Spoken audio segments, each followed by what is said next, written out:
Hello, ladies and gentlemen. It's me again. It is time for your daily dose of Dorfler.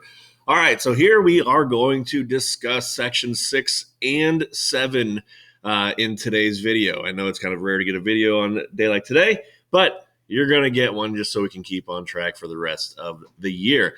So, just to recap quickly what we covered in the previous section, it was all about Lewis structures. And we had a set of rules and steps that we needed to follow. Then we started talking about formal charges. All right.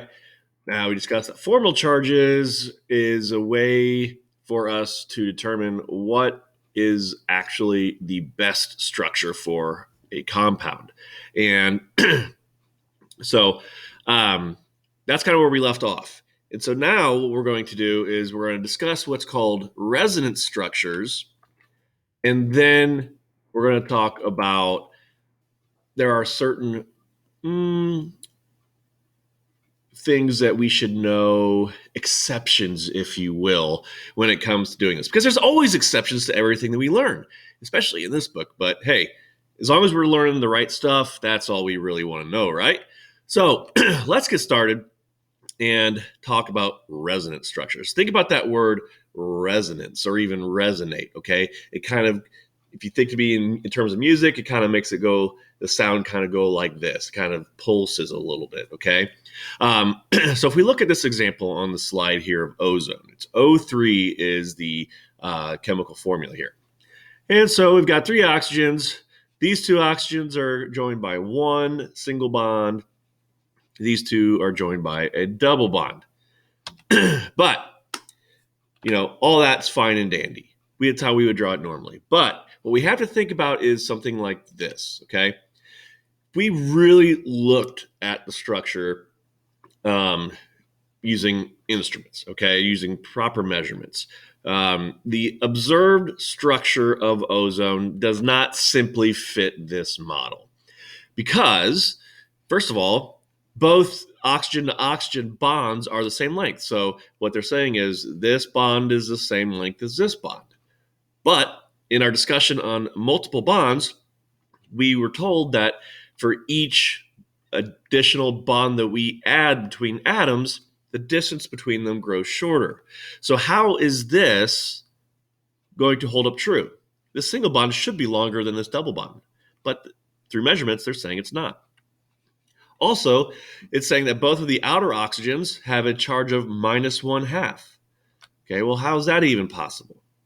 So, what we have is a situation where a single Lewis structure cannot accurately depict a molecule like this. And there are other molecules we're going to talk about as well.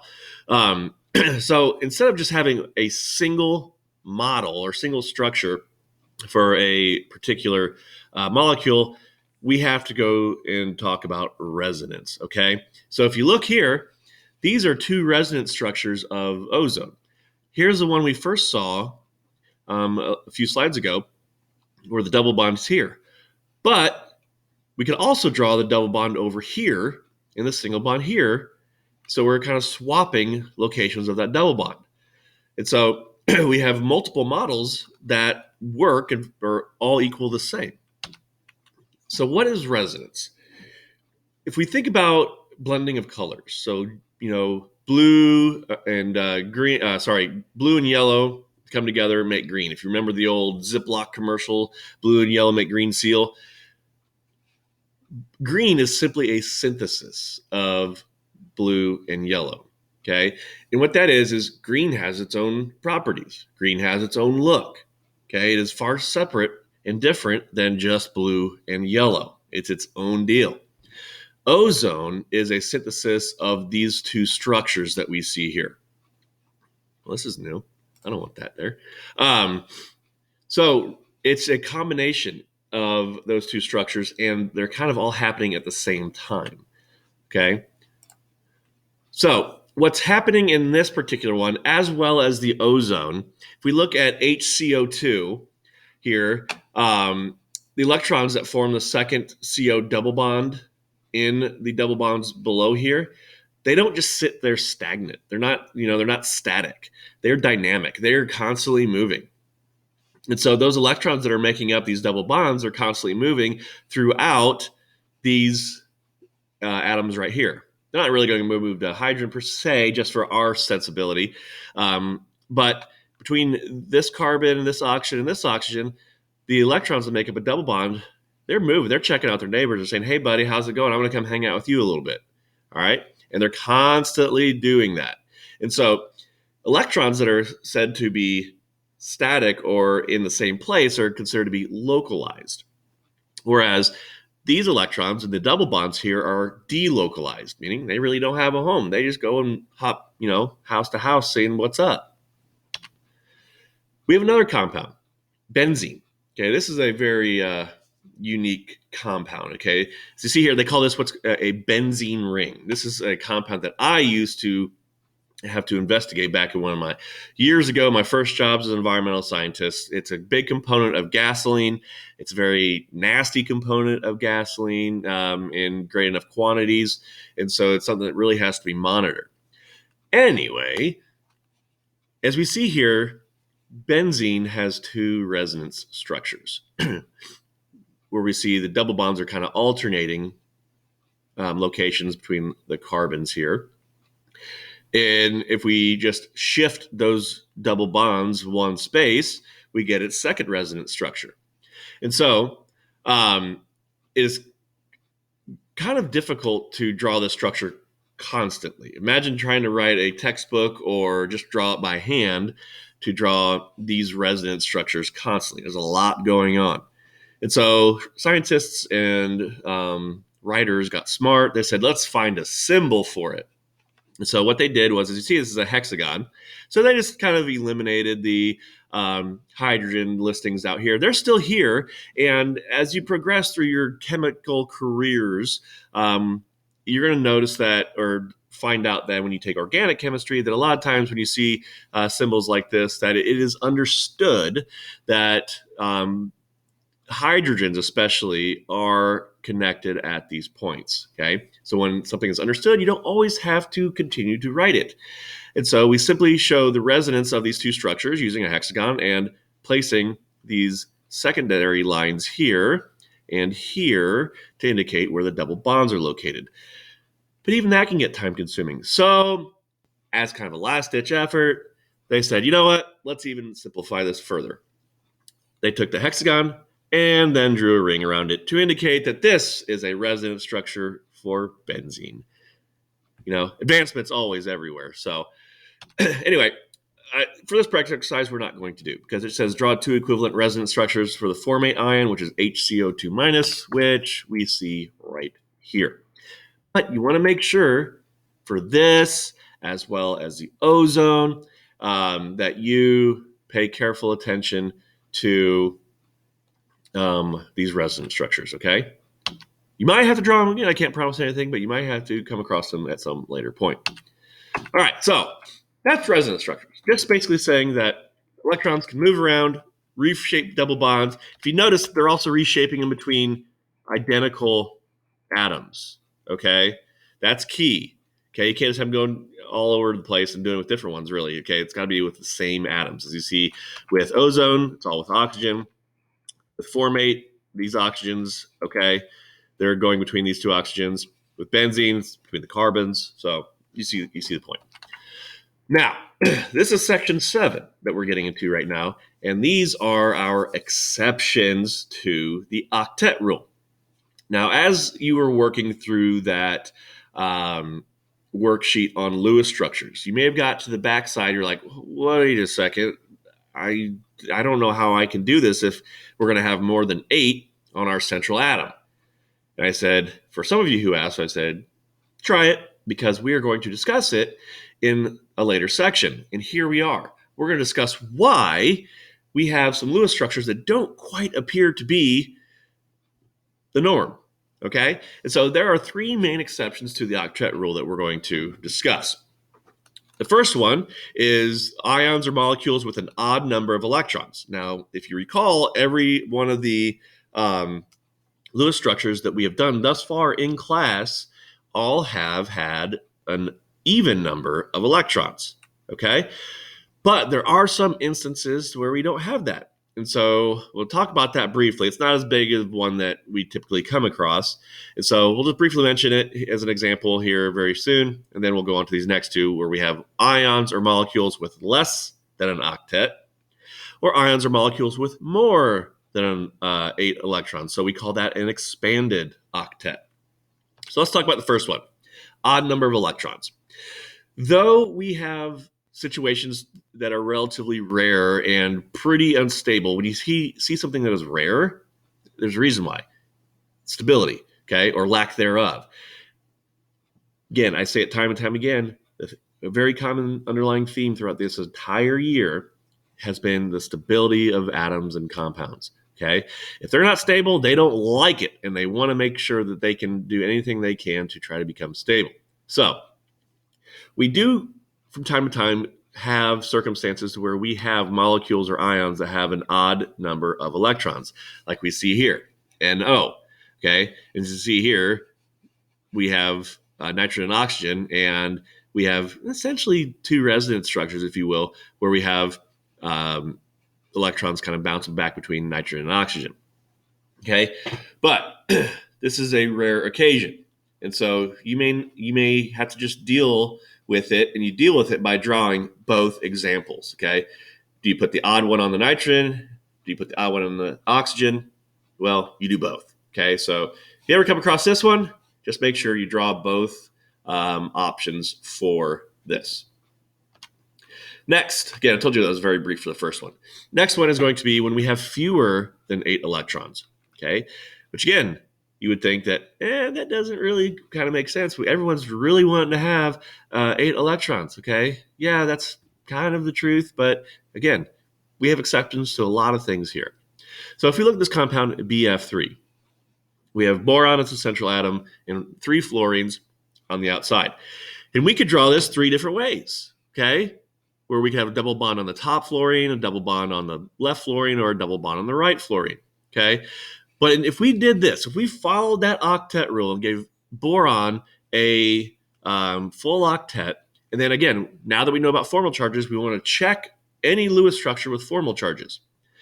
If we did that, we would see that, we're going to be placing a negative charge on boron, the central atom, and a positive charge on either of the outer fluorines. Whatever one has the double bond, that's going to get a positive charge. Well, according to our rules, is when we do formal charges, the more electronegative atom cannot have a positive charge, or it should have the negative charge.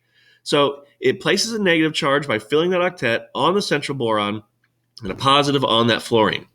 This is not an accurate picture of the distribution of electrons in this particular compound of BF3. So what is more, what they say dominant, is this image on here or to the left, okay? So the take-home note on this is after you do the Lewis structures and you see a situation like this where your charges just don't seem to be jiving, okay? Structures that put a double bond between boron and fluorine or any other central atom and outer atom that, kind of does all this negative and positive placement of charges in the wrong location, okay? What you need to do is this. If filling the octet of that central atom resulted in negative charge on the central atom and a positive charge on the more electronegative atom, do not fill the octet of the central atom. Leave it, because that is more appropriate for that particular molecule, okay, or ion. So if you fill the octet and you check with formal charges and it's not working out and it goes against what it says on here, if it places a negative on the central and a positive on the more electronegative atom, just rethink what you're wanting to do. Go back to the basics and draw a simple structure. Recheck your numbers and then go from there. Next, we have our third and final exception to the octet rule, and this is when we have more than 8 electrons. There's probably maybe a handful or so on that practice worksheet that I sent out to you. Don't forget, I'm going to be sending out the solutions so you can check your work. But if we look at this compound, it says PCl5.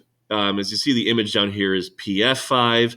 It's all the same because chlorine and fluorine are both halogens, are both in group 7. It's going to be an identical structure. Okay, they're both going to have identical numbers of valence electrons when you sum them up. So whether you want to talk about PCl5 or PF5, I'll just say PF5 since that's the image that we have. The only way that PF5 or PCl5 can exist is if phosphorus, the central atom, has 10 electrons around it. Okay, so it's obviously more than 8.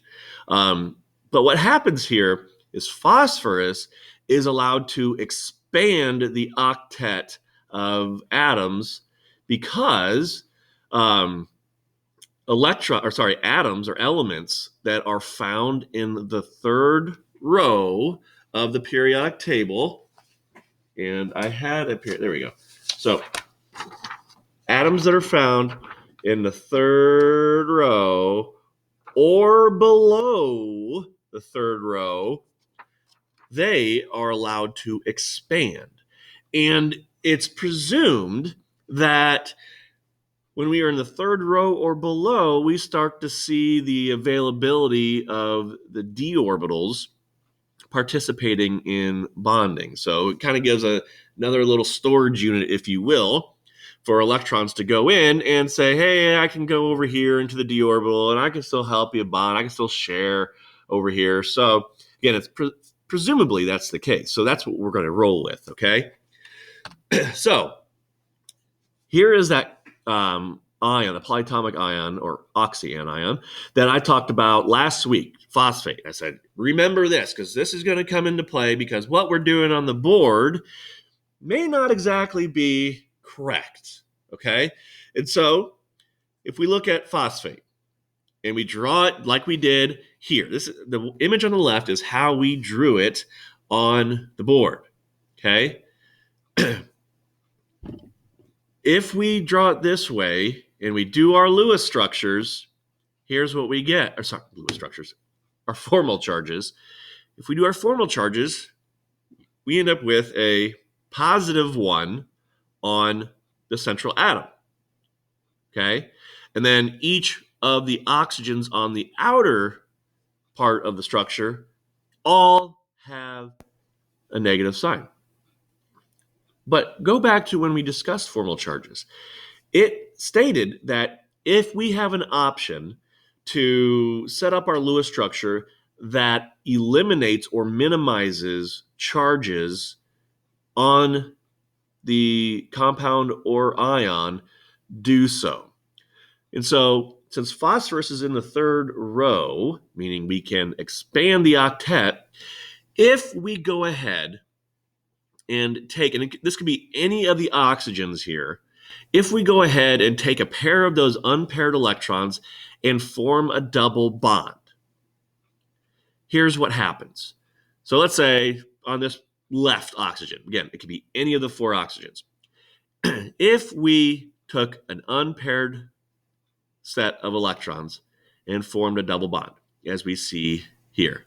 I wonder if I've got my little pen here. No, I don't want that. Uh-oh, they don't have my thing. Kids, they don't have my little laser. Well, man.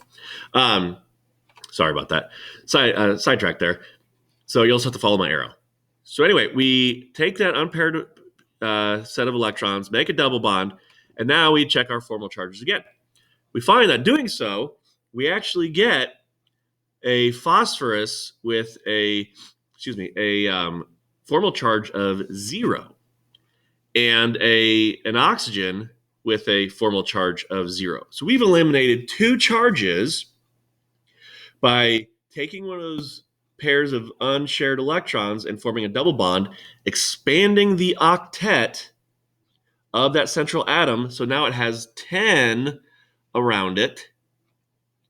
We have eliminated some charges. But one last thing you also want to see is this. That still leaves us with this oxygen, and this oxygen, each with a -1 formal charge. Well, look at the overall charge on the polyatomic ion of phosphate. It's -3. So if you sum up these three formal charges of -1, it equals the -3 ionic charge on phosphate. The one on the left did the same as well. Had a +1 on the center and 4 -1 charges on the outer, which, again, if you mathematically figure that out, it still equals -3. So, when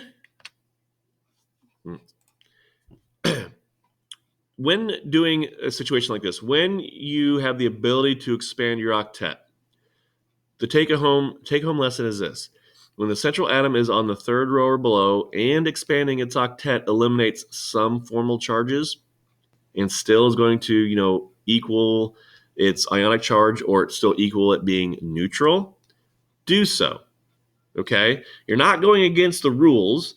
You're advancing your rules. You are expanding your rules. See what I did there?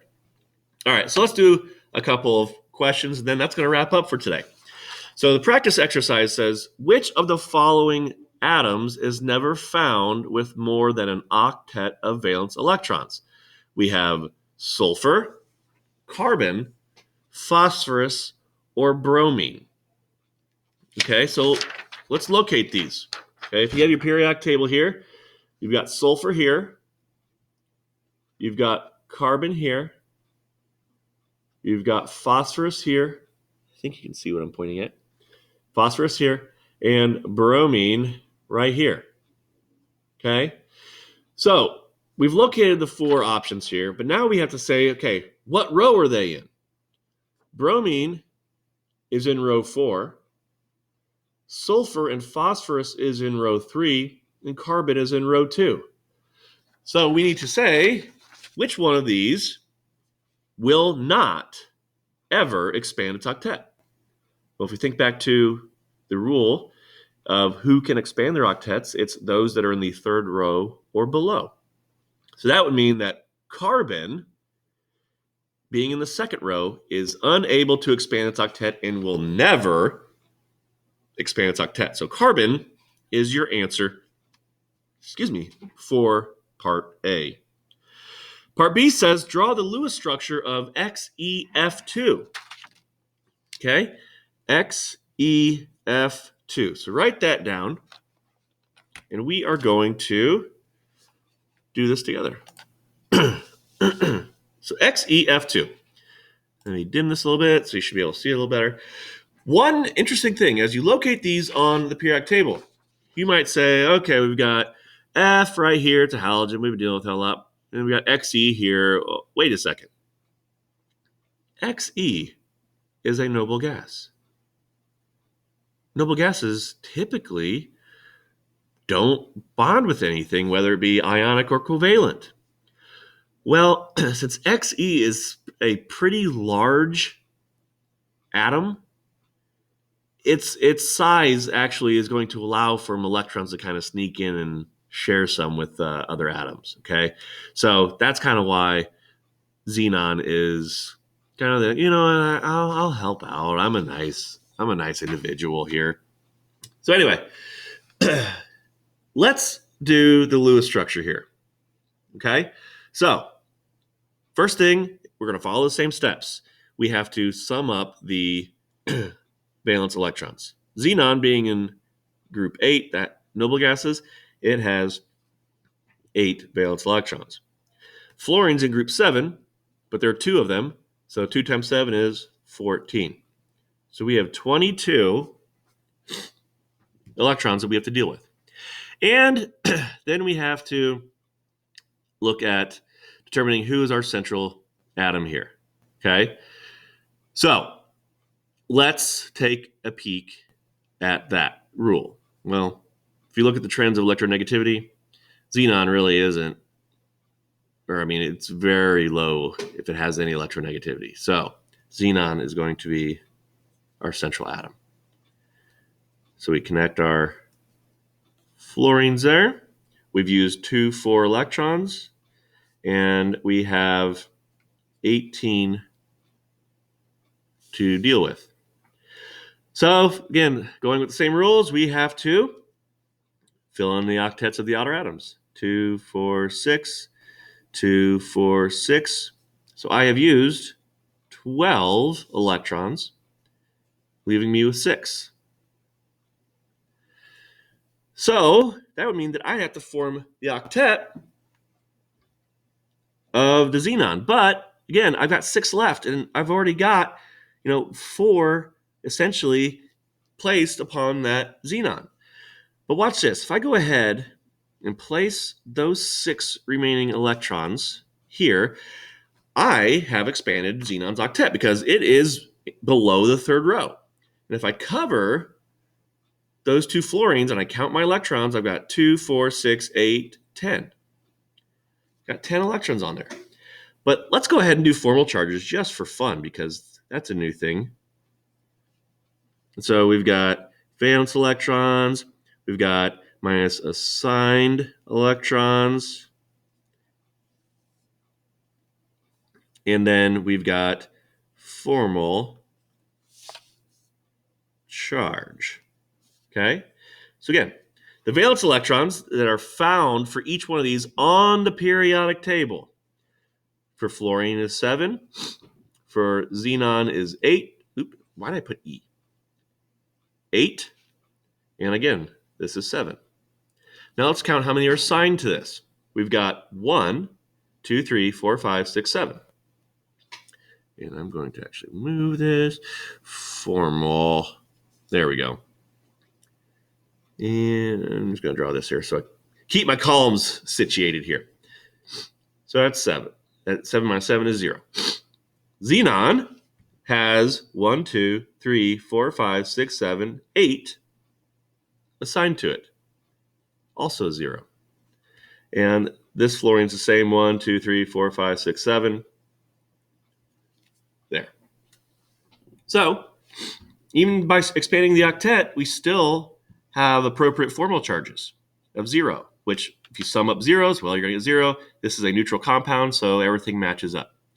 So this, right here, is our Lewis structure for XeF2. So I went with the exceptions to the octet rule, and I was able to form a compound. Okay. So after watching this video, you might want to go back and take a second or third or fourth look at your Lewis structure worksheet and double check to see, what can you change. And so that is actually going to wrap up. That is going to wrap up our discussion on sections 6 and 7. So again, hopefully you enjoyed this video. Hopefully you enjoyed your recent daily dose of Doerfler. Make sure you get this video watched, preferably before we hand in these worksheets, but definitely before your test, which is coming up very shortly. So until then, I will see you all next time. Have a great day.